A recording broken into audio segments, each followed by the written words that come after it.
Barcelona have defeated Cadiz 2-0 with a goal coming from Pedri and a goal coming from Ferran Torres. In the beginning of this game, it was a real struggle. We constantly were creating chances, but we were unable to finish those chances. And we're like, okay, is Barcelona gonna go to a game where we're gonna go 0-0 tie, and after so many chances being created, we couldn't score a goal and then we lose 2 points? Like, is it gonna be one of those games? And so many of us were getting so worried about what Barcelona were going to do against Cadiz, because Cadiz were defending with 9 men, but Barcelona continued to attack Cadiz over and over and over again, and it took us until the 83rd minute for Barcelona to finally find their first goal through Pedri and through Gundogan due to his assist. And then from there, Cadiz, I believe, mentally did go down a level and allowed Ferran Torres to find the second goal. So it was a very crazy game, I would say. But let's step away from the overall performance, because I want to go very individual for today. There was a lot of individual performances that I just have to talk about, and so we're going to be dividing this into 4 different points. Point number 1, I'm going to be speaking about Ferran Torres and Lewandowski. I think that the role between Lewandowski and Ferran Torres should change. Ferran Torres in the past 4 to 5 to 6 games has been proving to Xavi why he should be on the pitch, and so you can see that Ferran Torres has been dying to receive more minutes. He is truly earning his game time, and it should only increase moving forward. Every time we saw Ferran Torres step onto the pitch, he was a true difference maker based off the movements that he makes on the left wing, and when he goes central, he knows how to stay just on top of the last defensive line in order for him to be onside, because that is how he was able to score the second goal. He was very well aware on where he was at. He made sure that he was not offside before the ball hit the ground, and then he received the ball perfectly, progressed with the ball, and then scored the goal. That is what you call a true difference maker and a player that has tremendous quality. This is the Ferran Torres that we have been waiting for since his form went back down back on April 2022. Like, he had a good first 2 or 3 months with Barcelona, but ever since that, his level only dropped. And we always talked about how Ferran Torres should be sold, that he's not good enough, and that mentally he's just never going to be there. He should just go to like a team like West Ham, etc.,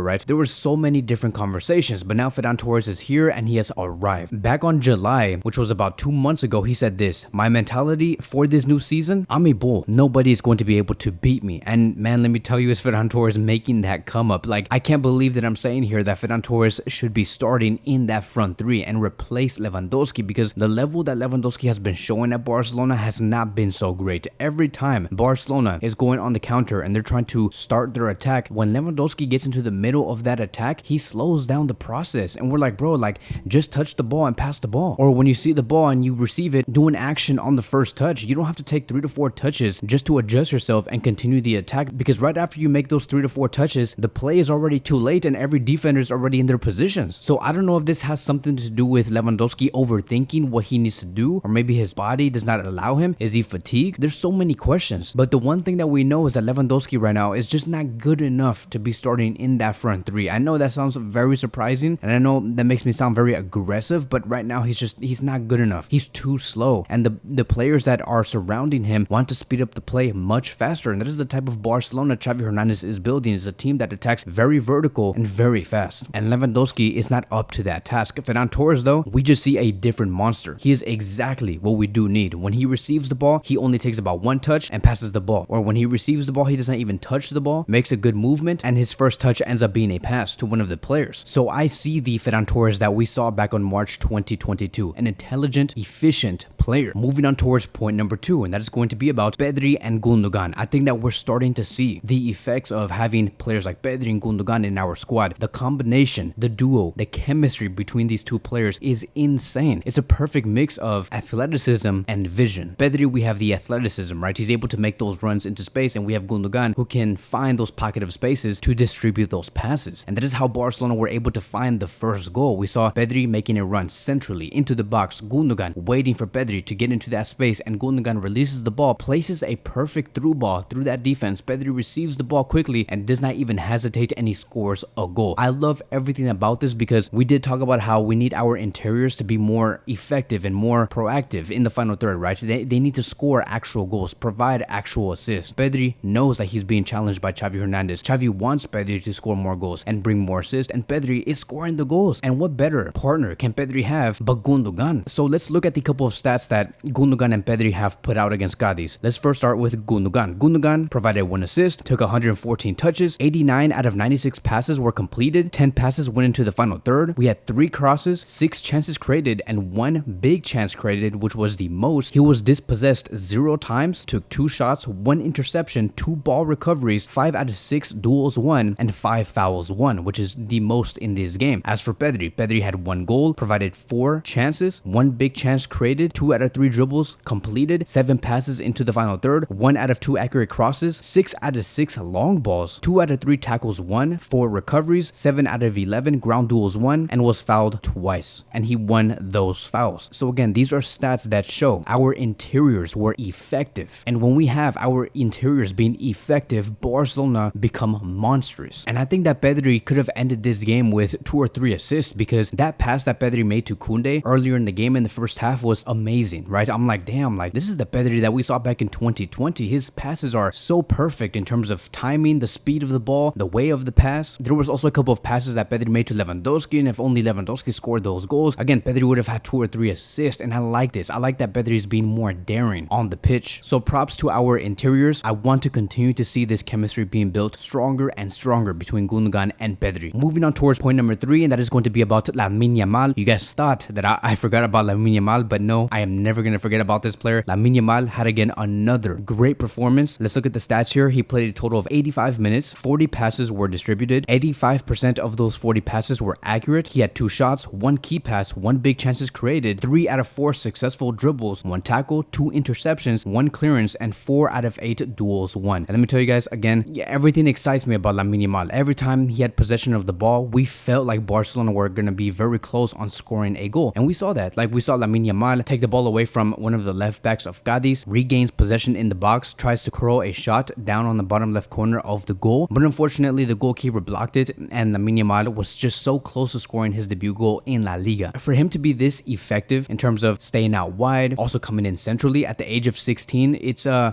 talent. Like this player, he's a talent, and I think that not just Barcelona fans are being well aware of Lamine Yamal, but I think that many fans around the world are starting to be very well aware on who Lamine Yamal is and how good he could be. I would say that he's also a good mix between Rafinha and Dembele, because Rafinha is someone who constantly wanted to go central and create, and that is Lamine Yamal. Dembele was also very comfortable staying out wide. Lamine Yamal is also very comfortable staying out wide and being effective. That's the most important thing. He's still able to take down 2 or 3 players, whether he's inside or outside. And so when Lamine Yamal was substituted out, he had a standing ovation. Everybody knew the performance that Yamal has put out against Cadiz. They want to see more. I think the audience loves it. He just brings that extra spark. And to me, I think that Lamine Yamal should be starting every game, because to me, I don't see his performance digressing. Like if I saw his level go down and he, for some reason, right, his mentality goes down and his performances don't go as good as they were before, then yes, I would understand why he should be substituted out. But the only thing I'm seeing right now is that he's getting better and better for every game that he does play. And so why stop that? Why stop Lamine Yamal's progression? Like, yes, he's just 16 years old. And I'm also not saying that Lamine Yamal should be carrying Barcelona to winning titles. I'm not saying that. But if he's progressing, if he keeps getting better and he continues to create constant chances, why try to take him out and put back Rafinha? It wouldn't make any sense to me. So I think that Xavi should make that stand and say Lamine Yamal has been performing. He has shown why, and that is why he should be over Rafinha for now. And then the last thing that I do want to discuss is about the fouls, which is going to be key point number 4. There were so many fouls in this game that Cadiz has committed. So many fouls that were committed to Lewandowski, especially inside the box. I'm like, where are the penalties? Like, are we going to repeat exactly what happened between Barcelona and Getafe in the first game? Gavi was being fouled. I believe that Lamine Yamal got pushed inside the box in the very first 5 minutes. And I'm like, where's the foul? Where's the penalty? There's been like 3 to 4 potential penalties that should have been given, but the ref supposedly did not see it and was not even paying attention to that foul. Where is VAR? So if it wasn't for Pedri and Gundogan's magic and the substitution of Ferran Torres, this could have been a game where we would have ended 0-0 and we would have talked about how we should have gotten a penalty.